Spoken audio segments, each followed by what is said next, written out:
Hi, I'm Luke Duarte. I'm a student from CU Denver, and I'm one of the architects on this team. Hi, my name is KJ Olson. I'm a civil engineer at the University of Delaware, and obviously I'm the structural engineer for this team. My name is Armin Sadegh-Vaziri. I'm part of the concrete industry management at NJIT. My name is Bailey Kijak. I'm an architecture student at Kennesaw State University, and we are Team Wells. We are here today to present to you our precast design solution to Franklinton's need for an innovative community development. We have named our development the Sullivan Center after Lucas Sullivan, who was the founder of Franklinton, Ohio in 1797. So upon visiting the site, one of the most glaring issues that we noticed was a lack of green space for the community residents. And we believe exercise, activity, and access to fresh air is important for community development. We wanted to tackle this, as well as identify some of the prominent materials on the site and introduce a prominent architecture feature to serve as a flagship for the community. Our design development began with spatial programming. So we strategically placed our neighborhood outreach building at the dominant corner of our site for easy access and maximum visibility. Our most prominent building on site is our recreation center. We found this important because we really wanted to promote the health and well-being of the residents of the community. Additionally, we added a parking garage on site, but we activated the rooftop space with a program that I will get into shortly. Another important aspect of site was the ability to circulate uninterrupted and freely throughout the space. There is a bus stop that will be located close by on site, so we wanted to make sure that we included that space, and we wanted to make sure that residents were able to flow freely underneath and through buildings, while also connecting an ample amount of green space. Our neighborhood outreach building features a large dining hall with a commercial kitchen, community storage, and a flexible seating area. Up top is a library space, which also can serve as a community event space and a place to host community meetings. In our primary building, on the bottom floor, first we have our recreation, We have our recreation facility, which hosts a flexible size court and bleachers. This structure also serves as our storm shelter for the residents of the community. Underneath our sky bridge, we have dedicated this space to be an open-air farmers market. This will improve food security for the neighbors in need by providing them with local and organic foods. Lastly, we have an Olympic-sized indoor pool for residents who prefer an alternate form of exercise or to provide a place to take a dip in the summer months. Our second floor includes a dedicated cardio and weight room, as well as an expansive track to run and large windows that offer a comprehensive view of the area, which helps the occupant feel a lot more connected with the surrounding community. Lastly, we have our parking garage, which on top we have provided office space for the city employees, as well as a large botanical garden which will host local wildlife and plants native to Ohio.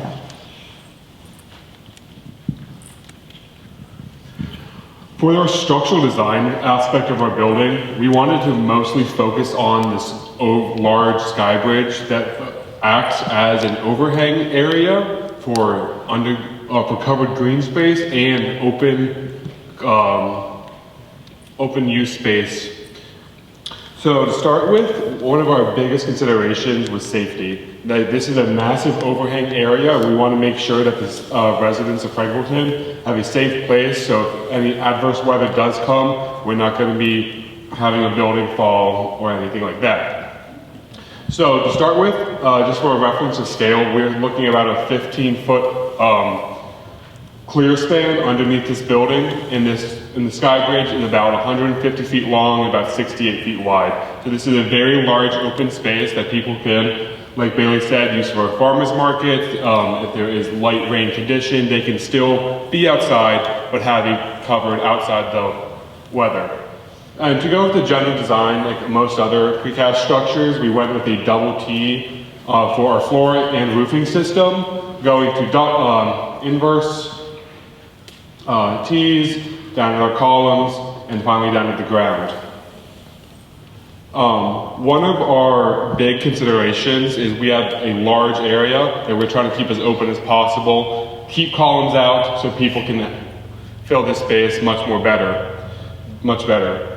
And one of our challenges was to use an interesting UHPC section, and so to overcome both of these challenges, we went with a very large UHPC inverted T-beam to span our distances between our left and right side, so we do not have to have columns going through the middle. We ran our calculations. This beam is fairly large, but using UHPC, we're able to shrink the size down from normal concrete used for precast.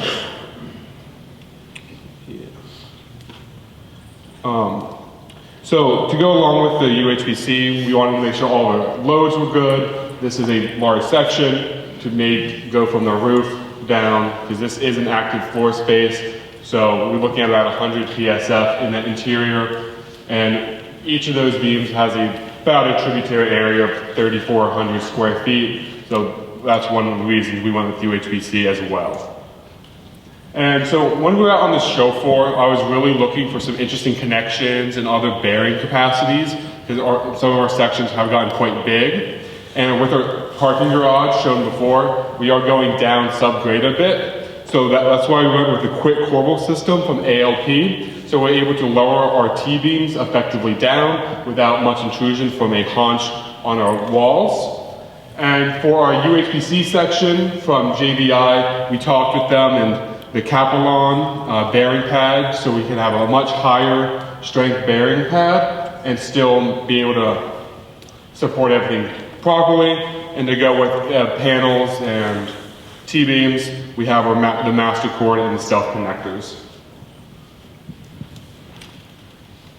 Okay, so now with scheduling, what is our goal? It's to deliver and install as soon as possible. That's why we're working with Precast, and that's what we accommodated for here. So we're working with 3 buildings. We want to get them done start to finish in 6 months. If you can see here, or as you can see here, we accommodated and sequenced our production to coincide with our shipping and installation. That's the benefits of Precast, and it allows for higher efficiency and lowers the delivery times. So we broke it up into 3 phases. In this pre-construction phase, I want to call out the material procurement. We allocated time for longer lead times for our form liners, for the wall panels, as well as sourcing responsibly from local suppliers the raw materials needed for the buildings. Next, we move into the production phase.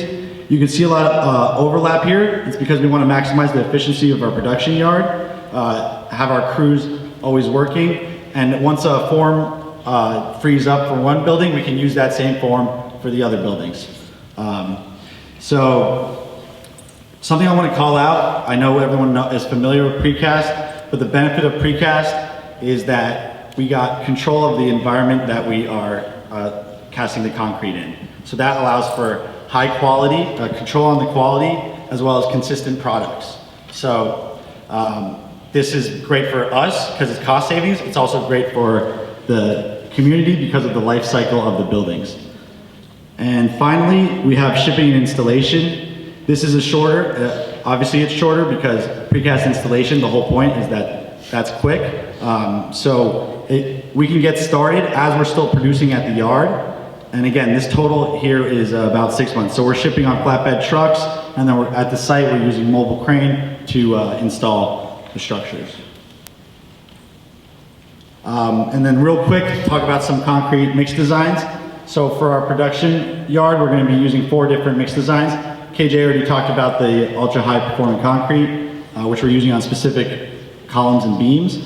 Then the other three are going to be SCC mixed, that's self-consolidating concrete, using water reducers and air entraining admixtures to obtain high workability, high quality finish, and lowering manpower during pour. So one of those SCC mix designs is going to be our neutral gray concrete used for interior, most of the structures. Then the other two are architectural. I don't want to get in the way of the architects here, but I will talk about how what we decided to use from the PCI handbook as well as the architectural polymer book. We took a couple samples here. So for the light mix, we are using crushed limestone with white cement, and we're going to do a sandblast finish just to get that light aggregate exposure, to get that texture that we like. And then here for the darker architectural mix, we have a form liner, which Luke will talk about, but it's going to be crushed granite, and we're going to use from this chart here the Sika color, the cool gray, as well as white cement to get the desired color. And I'll hand it off to Lucas here for form liners. Just in this slide, I want to point out the two materials that we were using, and with this we wanted to show the color palette in these materials and also the texture of the form liners, but I'll move into that in the next slide. So when we were looking for materials, we wanted to represent the buildings and the community that surround our site, and one of our main goals is to keep the integrity of the existing neighborhood that is around our site. And in this rendering, you'll see what our wow factor is, and that's our elongated sky bridge experience, which is a socially driven design to help promote community engagement. And as I mentioned before, this is where you'll be able to see the form liners that we use for the facade to create that cool cedar form liner texture. And then we moved into putting in the mixture for the concrete or the structure system to support the long-spanning sky bridge. And I also want to point out, we mentioned this earlier, but underneath the long span, this is where the green space is, where it can also be a rec space, but we can also house a farmer's market if need be by the community. And then this next corner condition was really important to us because we felt it would be the main entry point for a lot of the public. So what we did was we created a floor to ceiling curtain wall to create a double height space to allow in more light, which also created a more lively and inviting space for the public. And so our main goal for this design was to promote more social interactions with the community, which will then promote better health and well-being for the existing community that's there. And I'd just like to say thank you to everyone for being here with us and supporting us throughout this process. We had a lot of fun, even though we've been up for the last couple of hours. Thank you. We're Team Wells. Thank you. Thanks for our mentors.